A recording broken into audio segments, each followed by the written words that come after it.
ജനങ്ങൾ എന്താണോ ആഗ്രഹിക്കുന്നത് അത് കണ്ടറിഞ്ഞ് മനസ്സിലാക്കി പ്രവർത്തിക്കുന്നതാണ് ഒരു യഥാർത്ഥ മുഖ്യമന്ത്രിയുടെ കടമ.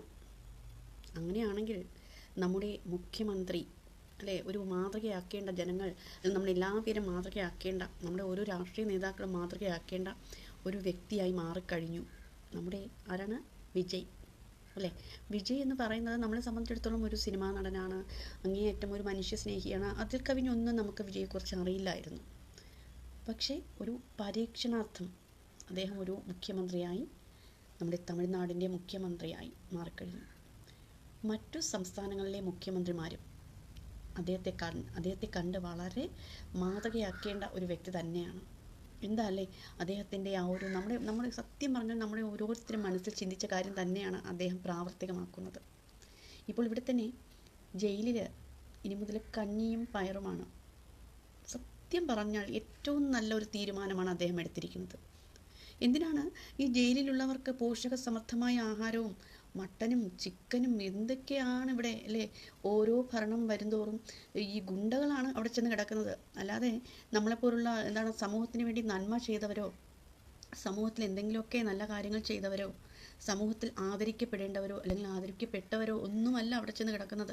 അവിടെ എന്താണ് ക്രിമിനലുകളാണ്, പക്ക ക്രിമിനലുകളാണ് അവിടെ ചെന്ന് കിടക്കുന്നത്. അവരെ തീറ്റിപ്പോറ്റാനാണ് ഓരോ ഭരണവും മാറി മാറി വരുമ്പോൾ അവർക്ക് എന്തെല്ലാം സൗകര്യങ്ങളാണല്ലേ.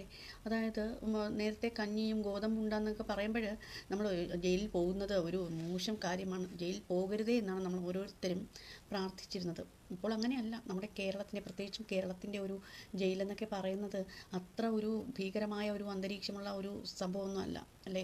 അവിടെ നല്ല രീതിയിൽ ആഹാരമുണ്ട്, എല്ലാവർക്കും ഒരു ആവശ്യത്തിന് വേണ്ട എല്ലാ സൗകര്യങ്ങളും പുറമേ കിട്ടുന്ന അത്രയും അല്ലെങ്കിലും, ഒന്നുമില്ലെങ്കിലും നല്ല ആഹാരമെങ്കിലും കിട്ടുന്നില്ലേ. അപ്പോൾ അതുതന്നെയല്ലേ ആദ്യം നിർത്തേണ്ടത്, അതുതന്നെയല്ലേ. അപ്പോൾ അദ്ദേഹം ചെയ്ത ഏറ്റവും വലിയ നല്ല ഒരു കാര്യമാണ്, അതായത് ജയിലിൽ കൊടുത്തിരുന്ന പോഷകസമൃദ്ധമായ ആഹാരമൊക്കെ അല്ലെങ്കിൽ രുചികരമായ ആഹാരമൊക്കെ നിർത്തലാക്കി കഞ്ഞിയും പയറും. അതാകുമ്പോൾ ഓരോരുത്തരും ഒരാളെങ്കിലും 100-ൽ ഒരാളെങ്കിലും ചിന്തിക്കും അല്ലേ, എനിക്ക് ജയിലിനകത്ത് പോയി കിടന്നാൽ എനിക്ക് ആഹാരം അന്നം മുട്ടും. അപ്പോൾ എനിക്ക് ചെയ്യാനുള്ള അല്ലെങ്കിൽ ആ ഒരു കുറ്റം ചെയ്യാനുള്ള ഒരു താല്പര്യം, ഒരു പേടി ഒക്കെ ആളുകളുടെ മനസ്സിൽ വരണം. അതിനു വേണ്ടിയാണ് അദ്ദേഹം ഇങ്ങനെ ഒരു തീരുമാനം അദ്ദേഹം എടുത്തത്. എന്തുകൊണ്ട് നല്ലതാണ്. മാത്രമല്ല അവർക്ക് കൊടുക്കുന്ന ആ ആഹാരം, പോഷകസമൃദ്ധമായ ആഹാരം നമ്മുടെ കുട്ടികൾക്ക് കൊടുക്കുകയാണ് അദ്ദേഹം. എന്ത് നല്ല കാര്യമാണല്ലേ. നമ്മൾ ഓരോരുത്തരും പലപ്പോഴും ഞാൻ ചിന്തിച്ചിട്ടുള്ളൊരു കാര്യമാണ്, ഈ ജയിലിലുള്ളവർക്ക് എന്തിനാണ് ഇത്രയും കുറ്റവും ഒക്കെ, വധശിക്ഷയ്ക്കും അല്ലെങ്കിൽ പല കുറ്റകൃത്യങ്ങൾക്കും വേണ്ടി ചെന്ന് കിടക്കുന്ന അവരെ വീണ്ടും ജയിലിലേക്ക് വരൂ എന്നുള്ള രീതിയിൽ ആഹ്വാനം ചെയ്തുകൊണ്ടുള്ള ആഹാരവും ഭക്ഷണവും എല്ലാ സൗകര്യങ്ങളും അവർക്ക് എന്തിനാണ് പ്രത്യേകം ഫേവറിസം അല്ലേ. ഓരോ ഭരണകൂടം വരുമ്പോഴൊക്കെ ഞാൻ കണ്ടിട്ടുള്ളതാണ്.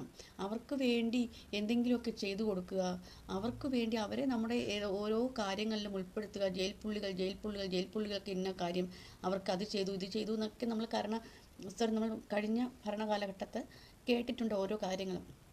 അപ്പോൾ അതൊക്കെ നിർത്തലാക്കുന്നത് ഏറ്റവും വലിയ കാര്യമാണ്. നമ്മുടെ കേരളത്തിലേക്ക് നടപ്പിലാക്കാൻ പറ്റുമോ എന്ന് വളരെയധികം സംശയമാണ്. ഈ അന്തരീക്ഷമൊക്കെ അങ്ങ് മാറും അല്ലേ. തമിഴ്നാട്ടിലെ അന്തരീക്ഷമായിരിക്കില്ല നമ്മുടെ കേരളത്തിൽ.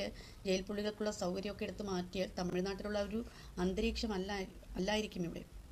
അതുകൊണ്ട് അദ്ദേഹം വളരെ സൂക്ഷിച്ച് മാത്രമേ ഒരു തീരുമാനം ഈ കാര്യത്തിലൊക്കെ എടുക്കുകയുള്ളൂ. എന്നാലും പറഞ്ഞതേ ഉള്ളൂ. സത്യം പറഞ്ഞാൽ ജനങ്ങൾ വളരെയധികം കേരളത്തിലെ മുഖ്യമന്ത്രി അംഗീകരിക്കുന്നതോടൊപ്പം തന്നെ മറ്റു സംസ്ഥാനങ്ങളിലെ എല്ലാ രാഷ്ട്രീയ പാർട്ടികൾക്കും മുഖ്യമന്ത്രിമാർക്കും മന്ത്രിമാർക്കും ഒക്കെ മാതൃകയാക്കേണ്ട ഒരു വ്യക്തി തന്നെയാണ് വിജയ്. Thank you.